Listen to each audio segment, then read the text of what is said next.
결혼을 한 달 앞둔 그녀는 꿈에서 자꾸 하얀 옷을 입은 아버지와 남동생을 마주쳤습니다. 아무 말 없이 그녀를 바라보던 두 사람. 무당은 단호하게 말했습니다. 그 결혼 절대로 하시면 안 됩니다. 돌아가신 가족들이 맡고 계십니다. 처음에는 믿지 않았습니다. 그런데 그날 밤 예비 신랑이 술김에 꺼낸 말 한마디가 서윤의 인생을 바꾸었습니다. 채널 고정하시고 구독과 좋아요 한 번씩 부탁드립니다. 지금부터 이 파혼 이야기 끝까지 들어보세요. 지금 바로 시작합니다. 서윤은 거울 앞에서 웨딩드레스를 입어보며 미소를 지었습니다. 한 달 후면 예랑과의 결혼식이었죠. 제과점 일로 바쁜 나날이었지만 행복한 설렘이 가슴을 채우고 있었어요. 예랑은 다정하고 성실한 남자였고 양쪽 부모님도 모두 만족해하셨습니다. 모든 게 순조롭게 흘러가는 것 같았어요. 드레스샵 직원이 감탄하며 박수를 쳤습니다. 신부님 정말 예쁘세요. 서윤은 부끄러운 듯 웃으며 드레스 자락을 살짝 들어 올렸어요. 33살 늦은 나이에 찾아온 사랑이었지만 그래서 더 소중했죠. 예랑은 6개월 전 소개팅에서 만났는데 첫인상부터 신뢰감이 느껴지는 남자였어요. 거울 속 자신을 바라보며 서윤은 살짝 웃었습니다. 엄마가 보면 얼마나 좋아하실까? 하지만 집으로 돌아가는 길 마음 한구석이 왠지 무거웠어요. 며칠 전부터 이상한 꿈을 계속 꾸고 있었거든요. 죽은 아버지와 남동생이 하얀 옷을 입고 나타나는 꿈이었죠. 그들은 말도 없고 웃지도 않았어요. 그저 서윤을 바라볼 뿐이었습니다. 아버지는 5년 전 심장마비로, 남동생은 3년 전 교통사고로 세상을 떠났어요. 평소 꿈에 나타나는 일은 거의 없었는데 결혼 준비를 하면서부터 자꾸 나타났죠. 서윤은 고개를 저으며 스스로를 달랬습니다. 그냥 결혼 전 불안함이겠지요. 새로운 출발에 대한 막연한 두려움일 거예요. 제과점 문을 열고 들어서니 예랑이 기다리고 있었어요. 손에는 서윤이 좋아하는 카페라테를 들고 있었죠. 그의 따뜻한 미소를 보니 마음이 한결 편해졌습니다. 고생했어요. 드레스 어땠어요? 저도 웨딩드레스 입은 모습 보고 싶었는데 함께 못 가서 미안해요. 예랑이 다정하게 물었습니다. 괜찮아요. 완벽했어요. 당신도 보면 좋아할 거예요. 서윤이 환하게 웃으며 대답했습니다. 예랑은 서윤의 어깨를 가볍게 안으며 눈을 반짝였어요. 우리 정말 행복할 것 같아요. 부모님들도 다 좋아하시고 뭐 하나 문제될 게 없잖아요. 서윤은 고개를 끄덕였지만 가슴속 어딘가에서 작은 불안이 꿈틀거렸습니다. 하얀 옷을 입은 아버지와 남동생의 모습이 자꾸 떠올랐어요. 왜 하필 지금 가장 행복해야 할 시간에 그런 꿈을 꾸는 걸까요? 예랑이 서윤의 표정을 살피며 걱정스럽게 눈썹을 찌푸렸습니다. 괜찮아요? 서윤은 애써 밝게 웃으며 고개를 저었어요. 네, 그냥 피곤해서요. 준비할 게 많았어요. 그날 밤에도 똑같은 꿈을 꾸었어요. 아버지와 남동생이 하얀 옷을 입고 서윤을 바라보고 있었습니다. 이번에는 뭔가 급한 듯한 표정이었어요. 마치 무언가를 말하려는 것 같았지만 목소리는 들리지 않았죠. 서윤은 식은땀을 흘리며 잠에서 깨어났습니다. 새벽 3시였어요. 옆에서 자고 있던 예랑의 평온한 얼굴을 바라보니 마음이 조금 안정되었지만 꿈의 여운은 쉽게 사라지지 않았습니다. 침대에서 일어나 창문 밖을 바라봤어요. 고요한 새벽거리가 어둠 속에 잠겨 있었죠. 왜 자꾸 불안한 꿈을 꾸는 걸까요? 결혼을 앞둔 예비 신부라면 행복한 꿈을 꿔야 하는 거 아닌가요? 서윤은 깊은 한숨을 쉬며 다시 침대로 돌아갔습니다. 하지만 다시 잠들기까지는 한참이 걸렸어요. 며칠이 지나도 꿈은 계속되었습니다. 서윤은 제과점에서 빵을 굽다가도 문득 멍해질 때가 있었어요. 손님들과 대화를 나누면서도 마음 한구석이 계속 무거웠죠. 단골 손님인 김 여사가 걱정스러운 눈길로 서윤을 바라봤습니다. 평소보다 얼굴이 창백하고 눈 밑에 그늘이 짙어 보였거든요. 서윤아, 요즘 왜 그래? 얼굴이 안 좋아 보인다. 아, 결혼 준비하느라 좀 피곤해요. 서윤이 억지로 웃으며 대답했습니다. 하지만 김 여사는 고개를 저었어요. 오랫동안 서윤을 지켜본 그녀의 눈에는 뭔가 다른 게 보였죠. 그게 아니야, 뭔가 다른 것 같은데 혹시 무슨 일 있어? 서윤은 잠시 망설이다가 입을 열었습니다. 김 여사는 동네에서 인심 좋기로 유명한 분이었고 서윤을 친딸처럼 아꼈거든요. 사실 요즘 이상한 꿈을 자꾸 꿔요. 돌아가신 아버지와 남동생이 계속 나타나는데 하얀 옷을 입고 말도 안 해요. 김 여사의 표정이 심각해졌어요. 그녀는 평생 이런저런 일들을 많이 겪어본 사람이었죠. 그거 좋지 않은 꿈이야. 우리 동네에 점 잘 보는 분 있는데 한번 가봐. 서윤은 쓴웃음을 지었습니다. 에이, 그런 거 믿어요? 믿고 안 믿고가 문제가 아니야. 마음이 불안하면 몸도 따라 안 좋아져. 그냥 한 번만 가봐라. 김 여사의 진심 어린 조언에 서유는 마음이 흔들렸어요. 계속 이런 식으로 불안해하며 지낼 수는 없었거든요. 결국 서유는 김 여사가 알려준 무당을 찾아갔습니다. 좁은 골목 안쪽에 있는 작은 집이었어요. 대문을 열고 들어서니 50대쯤 되어 보이는 여자가 나왔죠. 평범해 보이는 외모였지만 눈빛만은 예사롭지 않았어요. 어서 와요, 기다리고 있었어요. 서유는 깜짝 놀랐어요. 미리 연락하지도 않았는데 어떻게 알았을까요? 무당은 서윤의 손을 잡고 한참을 들여다보았습니다. 그러더니 얼굴이 점점 굳어졌어요. 입술을 꽉 다물고 깊은 한숨을 내쉬었죠. 아버지와 동생이 당신 결혼 막고 있어요. 무당이 단호하게 말했습니다. 서윤의 가슴이 쿵쾅거렸어요. 네? 하얀 옷은 경고의 의미예요. 그 집안에 뭔가 숨겨진 게 있어요. 아버지와 동생이 그걸 알고 있는 거예요. 서윤은 고개를 저었어요. 얘랑은 좋은 사람이었거든요. 6개월 동안 사귀면서 한 번도 의심스러운 점을 느낀 적이 없었죠. 무당의 목소리에는 확신이 담겨 있었습니다. 특히 남자 형제 중에 문제가 있을 가능성이 높아요. 서윤의 머릿속에 예랑의 동생이 떠올랐어요. 만난 적은 없었지만 군대 갔다고 들었죠. 그런데 왜 하필 동생 이야기가 나올까요? 무당은 서윤의 어깨를 가볍게 잡으며 진지하게 말했어요. 100% 확실해요. 결혼 전에 꼭 확인해보세요. 그렇지 않으면 나중에 큰일 날 수 있어요. 집으로 돌아가는 길에 서윤의 머릿속은 복잡했습니다. 무당의 말을 믿을 수도 없고 그렇다고 완전히 무시할 수도 없었어요. 하지만 이상한 건 사실이었죠. 예랑의 동생 이야기는 거의 들어본 적이 없었거든요. 그날 저녁 예랑이 제과점에 들렀을 때 서윤은 조심스럽게 말을 꺼냈습니다. 평소보다 신중한 말투였어요. 예랑 씨, 동생은 언제 전역해요? 예랑의 표정이 순간 굳었어요. 평소의 자연스러운 모습과는 달랐죠. 잠시 말을 멈추고 시선을 피했습니다. 아, 동생요? 아직 좀 더 있어야 해요. 서윤은 예랑의 반응이 어색하다는 걸 느꼈어요. 평소 솔직하고 자연스러웠던 예랑과는 다른 모습이었죠. 마음속에서 작은 의심의 씨앗이 싹트기 시작했습니다. 서윤은 며칠 동안 고민했습니다. 무당의 말이 계속 머릿속을 맴돌았어요. 예랑의 어색한 반응도 자꾸 떠올랐죠. 결국 진실을 알아보기로 마음먹었습니다. 평소보다 일찍 제과점 문을 닫고 집에서 저녁을 준비했어요. 예랑이 좋아하는 김치찌개와 삼겹살, 그리고 소주도 넉넉히 준비했죠. 계획이 있었거든요. 예랑 씨, 오늘 우리 집에서 저녁 먹어요. 제가 요리해드릴게요. 예랑은 기뻐하며 퇴근 후 바로 달려왔어요. 서윤의 정성스러운 저녁상을 보며 감탄했죠. 정말이요? 좋죠. 서윤 씨 요리 오랜만에 먹어보네요. 그날 저녁 서윤은 평소보다 적극적으로 술을 권했습니다. 예랑은 원래 술을 많이 마시지 않는 편이었지만 서윤의 권유를 거절할 수 없었어요. 결혼 준비하느라 고생 많아요. 건배해요. 한 잔, 두 잔, 세 잔이 지나가면서 예랑의 얼굴이 빨갛게 달아올랐어요. 평소보다 말도 많아지고 목소리도 커졌죠. 서윤은 적당한 타이밍을 기다렸습니다. 예랑의 눈이 살짝 풀려 보일 때까지요. 예랑 씨, 가족 이야기를 많이 안 해주시네요. 예랑이 잠시 멈칫했습니다. 술잔을 입에 대고 있던 손이 살짝 떨렸어요. 가족이요? 네, 동생 이야기도 거의 안 들었어요. 언제 만나볼 수 있을까요? 예랑의 표정이 어두워졌어요. 술잔을 한 번에 비우더니 깊은 한숨을 쉬었습니다. 잠시 망설이는 듯 보이더니 고개를 떨어뜨렸죠. 사실은요, 예랑이 주저하며 입을 열었습니다. 동생이 있는 곳은 군대가 아니에요. 서윤의 가슴이 쿵쾅거렸어요. 무당의 말이 맞았던 거죠. 사실은 지금 감옥에 있어요. 예랑의 목소리가 작아졌습니다. 서윤은 숨이 멎는 것 같았어요. 손이 저도 모르게 떨렸죠. 폭행이에요. 단순 폭행으로 15년형 받았어요. 예랑이 고개를 숙였습니다. 정말 미안해요 말하고 싶었는데 서윤 씨가 떠날까봐 무서웠어요. 서윤의 머릿속이 하얘졌어요. 15년형이라니. 단순 폭행으로 그렇게 무거운 형을 받을 수 있나요? 뭔가 이상했어요. 예랑은 계속 말을 이어갔습니다. 술 기운 때문인지 평소보다 솔직해 보였어요. 작년부터 수감됐어요. 그래서 결혼 준비하면서도 계속 고민이었어요. 우리 집안 사정을 알면 서윤 씨가 어떻게 생각할지. 서윤은 예랑의 말을 들으면서도 마음이 복잡했어요. 15년형이 말이 되나? 단순 폭행으로 그런 중형을 받는다는 게 상식적으로 이상했죠. 부모님도 정말 속상해하세요. 둘째 아들이 그런 일을 저질러서요. 서윤은 애써 침착함을 유지하려 했어요.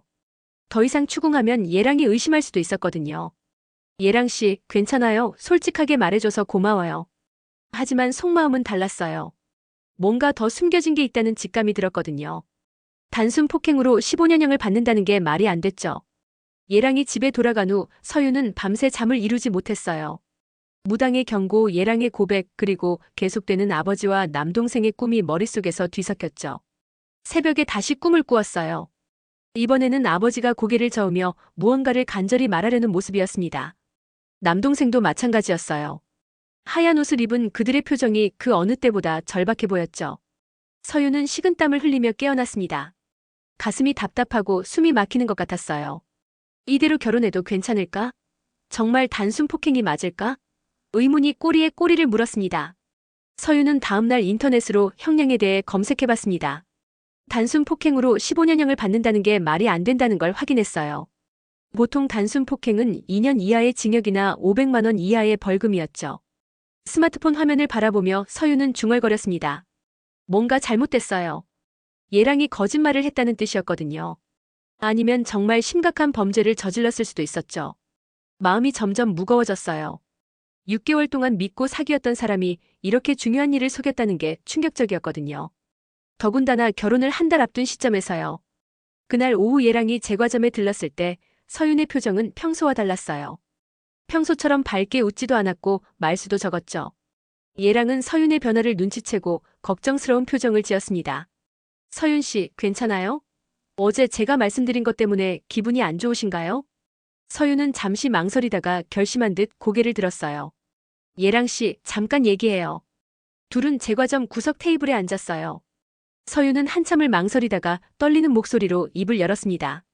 예랑 씨, 죄송하지만 결혼 못하겠어요. 예랑의 얼굴이 하얗게 변했어요. 마치 벼락을 맞은 것 같은 표정이었죠. 갑자기 왜요? 제가 어제 동생 이야기해서 그런 거예요? 서윤의 목소리는 차분했지만 단호했습니다. 단순 폭행으로 15년형을 받는다는 게 말이 안 돼요. 제가 찾아봤거든요. 예랑은 당황한 표정으로 변명하려 했어요. 손을 흔들며 급하게 말했죠. 서윤 씨, 오해예요. 정말 단순 폭행이에요. 다만 피해자가 크게 다쳤나 봐요. 그럼 그건 중상의 죄죠. 단순 폭행이 아니고요. 서윤은 예랑의 눈을 똑바로 바라봤어요. 더 이상 속을 수 없다는 의지가 담겨 있었죠. 정확히 뭘 했는지 말해주세요. 아니면 우리 관계는 여기서 끝내요. 예랑은 한참을 망설이다가 고개를 떨궜습니다. 더 이상 변명할 말이 없어 보였어요. 정말 미안해요. 저도 정확한 걸 몰라요. 부모님이 자세한 이야기를 안 해주셔서요. 서윤은 일어나며 단호하게 말했습니다. 그런 식으로 결혼 생활을 시작할 순 없어요. 결혼은 취소해요. 예랑은 충격받은 표정이었지만 더 이상 변명하지 않았어요. 자신의 잘못을 인정하는 듯 고개를 숙였죠. 예랑이 제과점을 나간 후 서윤은 주저앉았어요. 결혼을 한 달 앞두고 파혼을 선언한 거였죠. 하지만 후회는 없었어요. 오히려 마음이 홀가분했습니다. 그날 밤 꿈에서 아버지와 남동생이 나타났어요. 이번에는 처음으로 미소를 지었습니다. 하얀 옷 대신 평상복을 입고 있었어요. 아버지의 목소리가 들리는 것 같았습니다. 고생했다는 듯 따뜻한 표정이었어요. 남동생도 환하게 웃으며 엄지손가락을 치켜 세웠죠. 서윤은 평온한 마음으로 잠에서 깨어났습니다. 오랜만에 개운한 기분이었어요. 가슴을 짓누르던 무거운 돌덩이가 사라진 느낌이었죠. 다음 날 어머니에게 파혼 소식을 알렸습니다. 어머니는 깜짝 놀라며 눈을 동그랗게 뜨셨어요. 서윤은 차근차근 상황을 설명했어요. 꿈 이야기부터 무당의 경고, 그리고 예랑의 거짓말까지요. 어머니는 걱정스러운 표정이었지만 서윤의 의지가 확고한 걸 알았어요. 그래, 내 판단을 믿는다 대신 예랑 가족들한테는 어떻게 말할 거야? 서윤은 이미 계획을 세워놨어요. 정중하게 사과드리고 위약금도 드릴 생각이에요. 최대한 조용하고 원만하게 정리하려고 했죠. 하지만 상황은 서윤이 생각했던 것보다 훨씬 복잡해질 예정이었습니다. 서윤은 예의를 지켜 예비 시어머니에게 직접 전화를 드렸습니다. 최대한 정중하고 죄송하다는 마음을 담아서요. 하지만 예비 시어머니의 반응은 예상과 달랐어요. 뭐라고? 갑자기 결혼을 취소한다고? 전화기 너머로 들려오는 목소리가 점점 날카로워졌습니다. 평소 점잖던 모습과는 완전히 달랐어요. 정말 죄송합니다. 저희가 맞지 않는 것 같아서요. 위약금은 저희가 다 책임지겠습니다. 위약금 문제가 아니야. 우리 아들 인생을 뭘로 보는 거야? 예비 시어머니는 점점 흥분하며 목소리를 높였어요. 서윤은 당황했지만 최대한 차분하게 대응하려 했죠. 사흘 후 예비 시어머니가 갑자기 서윤네 제과점에 나타났습니다. 평소 단정했던 모습과 달리 머리는 헝클어져 있고 얼굴은 붉게 달아올라 있었어요. 아, 너 때문에 우리 아들이 어떻게 되는지 알아? 제과점 안에 있던 손님들이 모두 놀라서 돌아봤습니다. 서유는 당황하며 예비 시어머니를 진정시키려 했어요. 어머님, 일단 앉으셔서 차근차근 얘기해요. 무슨 얘기를 해? 결혼식 한 달 전에 갑자기 취소하면 우리 체면이 어떻게 돼? 예비 시어머니는 계속 소리를 질렀어요. 손님들은 어리둥절한 표정으로 상황을 지켜봤죠. 서윤의 어머니가 급하게 나와서 상황을 수습하려 했지만 쉽지 않았어요. 우리 딸이 정말 죄송하다고 하잖아요. 위약금도 드린다고 했고요. 위약금으로 되는 문제가 아니라고. 우리 아들 인생 망쳤어. 결국 예비 시어머니는 30분 넘게 소란을 피우고 나서야 돌아갔어요. 제과점은 순식간에 아수라장이 되었죠. 손님들은 어색한 분위기 속에서 하나둘 나가기 시작했습니다. 그날 이후 상황은 더 악화되었어요. 예비 시어머니는 동네 여기저기에 서윤에 대한 안 좋은 소문을 퍼뜨리기 시작했거든요. 며칠 후 김 여사가 제과점에 와서 조심스럽게 말했습니다. 서윤아, 요즘 동네에 이상한 소문이 돌고 있어. 무슨 소문이요? 내가 남자를 홀리고 다닌다는 소문이야. 예랑 씨 말고 다른 남자가 있어서 결혼을 취소했다는 식으로 말하고 다녀. 서윤은 어이가 없었어요. 자신들이 거짓말을 해놓고 오히려 피해자인 척하고 있었거든요. 소문은 빠르게 퍼져나갔습니다. 동네 마트에서도 은행에서도 사람들이 서윤을 보는 시선이 달라졌어요. 수군수군대는 소리가 들렸죠. 제과점 손님도 눈에 띄게 줄어들기 시작했어요. 평소 매일 오던 단골 손님들도 발길을 끊었죠. 어머니는 걱정스러운 표정으로 한숨을 쉬셨어요. 서윤아, 이러다가 가게 문 닫는 거 아니야? 서윤도 마음이 무거웠어요. 무엄만하게 정리하려고 했는데 오히려 상황이 더 나빠진 거였죠. 처음엔 위약금까지 줄 생각이었는데 이런 괘씸한 행동을 보니 분노가 치밀어 올랐습니다. 예비 시어머니는 멈추지 않았어요. 동네 부녀회에서도 시장에서도 계속 서윤에 대한 험담을 늘어놓았죠. 심지어 서윤이 정신적으로 문제가 있다는 말까지 지어내서 퍼뜨렸어요. 서윤은 더 이상 참을 수 없었습니다. 이런 식으로 당하고만 있을 수는 없었어요. 진실을 밝혀야 할 때가 온 것 같았죠. 그날 밤 서윤은 결심했습니다. 얘랑 동생의 정확한 범죄 내용을 알아보기로요. 단순히 당하고만 있을 서윤이 아니었거든요. 서윤은 다음날 바로 변호사 사무실을 찾아갔습니다. 동네에서 유명한 법무법인이었어요. 더 이상 혼자서 감당할 수 없다는 판단이 섰거든요. 40대 중반쯤 되어 보이는 여성 변호사가 서윤을 맞이했습니다. 차분하고 전문적인 인상이었어요. 어떤 일로 오셨나요? 서윤은 처음부터 차근차근 상황을 설명했어요. 파혼 과정부터 예비시댁의 명예훼손까지요. 변호사는 꼼꼼히 메모를 하며 들었습니다. 그런데 예비 신랑 동생이 단순 폭행으로 15년형을 받았다고 하셨죠? 네, 그렇다고 들었어요. 변호사는 고개를 저었어요. 그건 말이 안 돼요. 초범이 단순 폭행으로 15년형 받는 건 불가능해요. 서윤의 예상이 맞았던 거죠. 뭔가 더 심각한 범죄가 있었을 거예요. 혹시 그분 성함을 알 수 있을까요? 판결문을 확인해 볼 수 있거든요. 서윤은 예랑에게서 들었던 동생 이름을 알려줬습니다. 변호사는 컴퓨터로 검색을 시작했어요. 잠시 후 변호사의 표정이 심각해졌습니다. 화면을 보며 눈썹을 찌푸렸죠. 이거 보세요. 전혀 다른 내용이에요. 변호사는 화면을 돌려서 서윤에게 보여줬어요. 전 여자친구를 특수폭행으로 3년 복역 후 출소했네요. 그리고 출소 후 또 다른 여성에게 특수폭행을 저질렀어요. 서윤은 숨이 막히는 것 같았어요. 특수폭행이라니. 특수폭행이 뭔가요? 흉기나 위험한 물건을 사용한 폭행이에요? 아니면 여러 명이 합동으로 폭행하거나요? 단순 폭행과는 차원이 다른 범죄예요. 변호사는 계속 설명했습니다. 두 번째 범행은 더 심각해요. 피해자가 중상을 입었고 상습범이라 15년형이 나온 거예요. 서윤의 머릿속이 하얘졌어요. 예랑이 완전히 거짓말을 했던 거죠. 단순 폭행이 아니라 흉기를 사용한 심각한 폭력 범죄였어요. 이 정도면 가족들도 다 알고 있었을 거예요. 혼인 빙자라고 볼 수 있죠. 변호사의 말에 서윤은 분노가 치밀어 올랐습니다. 자신을 속이고 결혼하려 했다는 게 믿기지 않았어요. 지금 상대방이 명예훼손을 하고 있다고 하셨죠? 오히려 저희가 고소할 수 있어요. 정말이요? 내 혼인 빙자, 범죄 은폐, 명예훼손까지 여러 가지 혐의가 가능해요. 변호사는 서윤에게 자세한 법적 조치 방안을 설명해줬어요. 충분히 승산이 있다는 이야기였죠. 사무실을 나오면서 서윤은 마음이 복잡했어요. 화가 나면서도 한편으론 다행이라는 생각이 들었거든요. 결혼 전에 알게 되어서 정말 다행이었어요. 집에 돌아와서 어머니에게 모든 걸 설명했습니다. 어머니는 깜짝 놀라며 손으로 입을 막으셨어요. 어머, 그런 사람이었어? 우리 서윤이가 얼마나 위험할 뻔했어. 네, 정말 아버지와 남동생이 지켜준 것 같아요. 서윤은 이제 반격할 준비가 되었습니다. 더 이상 당하고만 있을 이유가 없었어요. 진실을 무기로 예비시댁의 거짓말과 명예훼손에 맞서기로 했죠.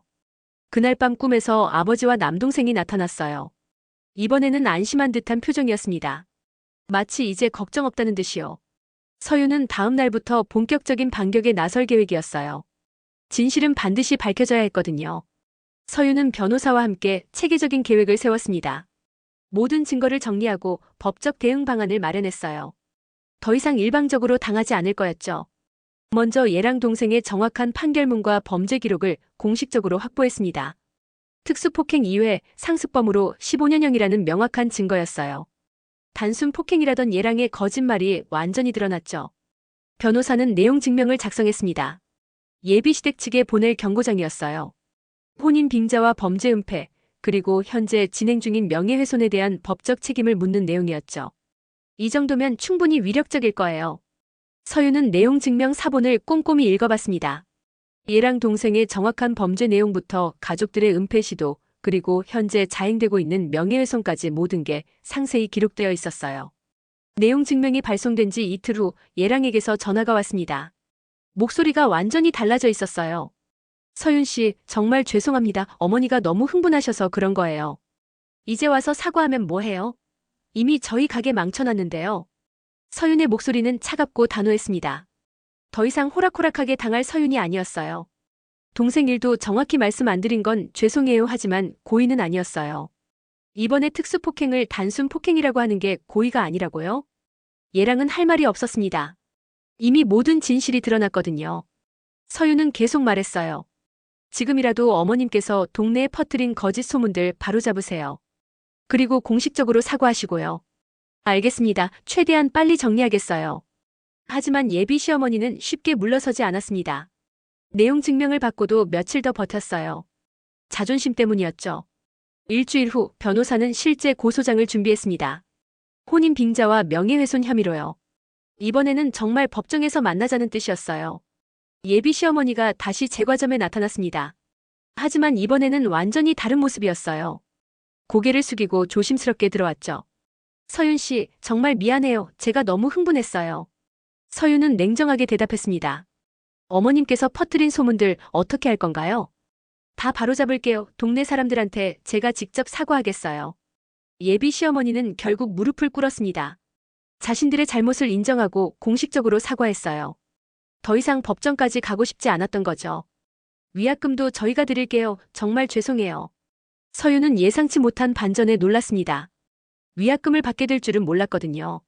며칠 후 예비 시어머니는 약속대로 동네 곳곳을 다니며 자신이 퍼뜨린 거짓 소문들을 바로잡았습니다. 서윤에 대한 모든 험담이 사실이 아니었다고 공개적으로 사과했어요. 김 여사가 제과점에 와서 말했습니다. 서윤아, 이제 동네 사람들이 다 진실을 알게 됐어. 내가 피해자였다는 걸 말이야. 제과점에도 다시 손님들이 돌아오기 시작했어요. 오히려 전보다 더 많은 사람들이 서윤을 응원하러 왔죠.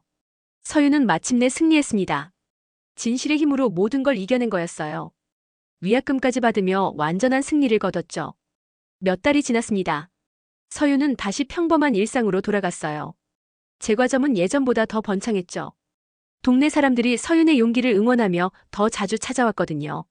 아침 일찍 제과점 문을 열고 빵을 굽는 일상이 다시 시작되었습니다. 고소한 빵 냄새가 가게 안을 가득 채웠어요. 서윤은 평온한 마음으로 하루를 시작했죠. 예전처럼 이상한 꿈을 꾸는 일도 없어졌습니다. 아버지와 남동생은 더 이상 꿈에 나타나지 않았어요. 마치 할 일을 다 마친 것처럼요. 단골 손님들이 하나둘 들어오기 시작했습니다. 김 여사도 평소처럼 아침 일찍 나타났어요. 서윤아, 요즘 정말 밝아 보인다. 얼굴에 생기가 돌아.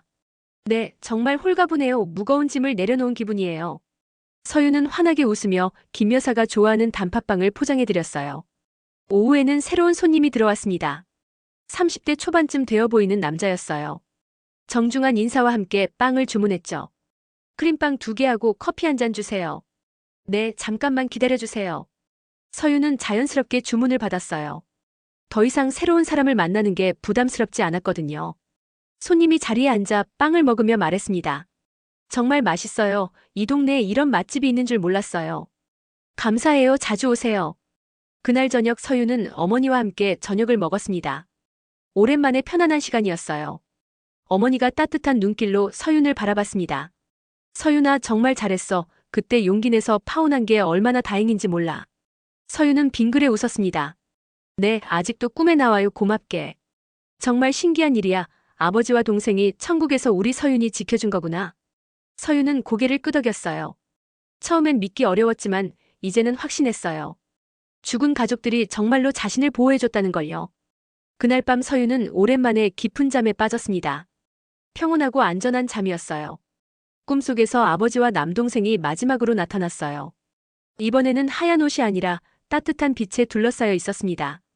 두 사람 모두 만족스러운 미소를 짓고 있었어요. 이제 걱정 없다. 우리 딸 잘 살아라. 누나 정말 자랑스러워. 혼자서도 잘할 수 있을 거야.